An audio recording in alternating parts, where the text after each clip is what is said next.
Imagine an urban studies textbook where nearly every important city looks strangely familiar. Theory, categories and models emerge from these places.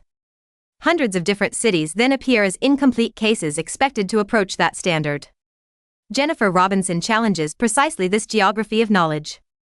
Her central question is simple: why should a small group of cities explain all the others? Her postcolonial and comparative approach tries to break that hierarchy. Cities do not naturally divide into advanced models and backward examples. Every city can become a place from which urbanization is theorized. The question therefore changes completely. We stop asking how closely a city approaches a universal model. We begin asking what its particular trajectory can teach us about urban life. The mechanism behind this hierarchy begins when some urban experiences become general references.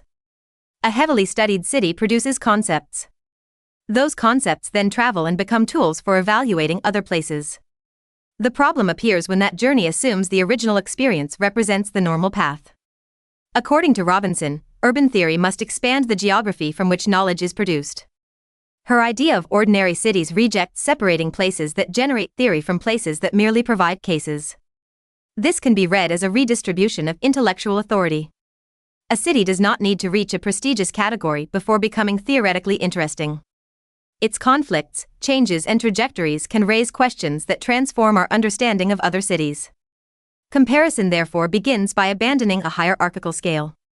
Consider a first hypothetical case. A theory emerges from studying a major Western city and is later applied to a very different city. The second place does not reproduce the same trajectory. A hierarchical reading might identify what it lacks.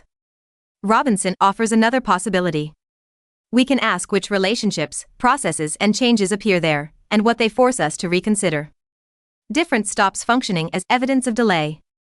It becomes a theoretical opportunity. The central fact in the supplied material is that every city can produce theory. Our interpretation is that this also changes the direction of learning. Knowledge no longer travels only from recognized centers toward a periphery of cases. It can begin in any city and move toward other urban questions. A second case places two cities beside each other without deciding beforehand which one should serve as the reference. Their trajectories may differ, yet comparison remains possible. The strategy is to build open connections between processes rather than ranking outcomes on a single scale. Robinson seeks comparisons that learn from diverse trajectories. This does not mean claiming that all cities are identical. Comparison needs differences to become useful. It means refusing to turn those differences automatically into a hierarchy of development and backwardness. We can examine how each city produces particular responses, conflicts, and transformations. We then ask what one illuminates about the other. Comparison stops being an examination where one city passes and another fails. It becomes a method for generating new questions. A third case begins in a city of the global south. A conventional analysis might treat it mainly as an example of a problem already defined elsewhere. Robinson's postcolonial approach reverses that relationship. This city can become a starting point for creating concepts and revising wider urban questions. The supplied material connects this proposal with expanding the geography of knowledge. Here we should distinguish fact from interpretation. The fact is that Robinson rejects urban theory universalized from a small group of Western cities. Our interpretation is that changing where we think from can also change what we manage to see. A trajectory once treated as exceptional may expose the limits of an apparently universal category. Theoretical peripherality stops being an automatic destination for particular cities. There is a strong counterargument. Theory needs generalization, and some concepts must travel between cities to remain useful. If every place were treated as completely unique, comparison would lose explanatory power. Rejecting hierarchies also does not erase real differences between urban trajectories. This objection deserves a fair response. Robinson does not propose abandoning comparison. Her project is explicitly comparative.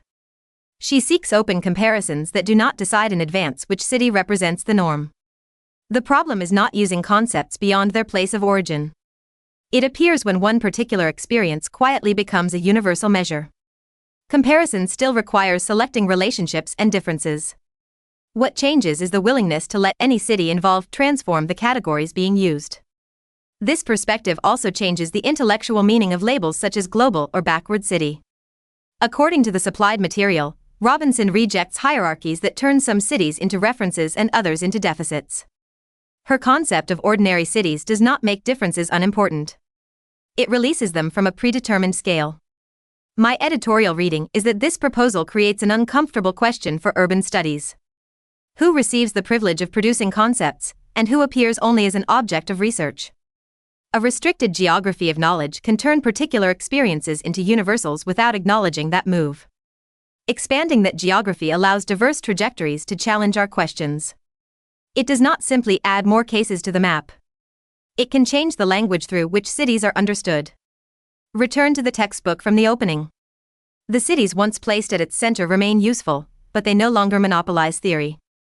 Our initial question asked why a small group should explain all the others.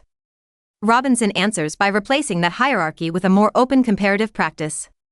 Every city is ordinary in a productive sense. Every city can be observed, compared, and used to build urban knowledge.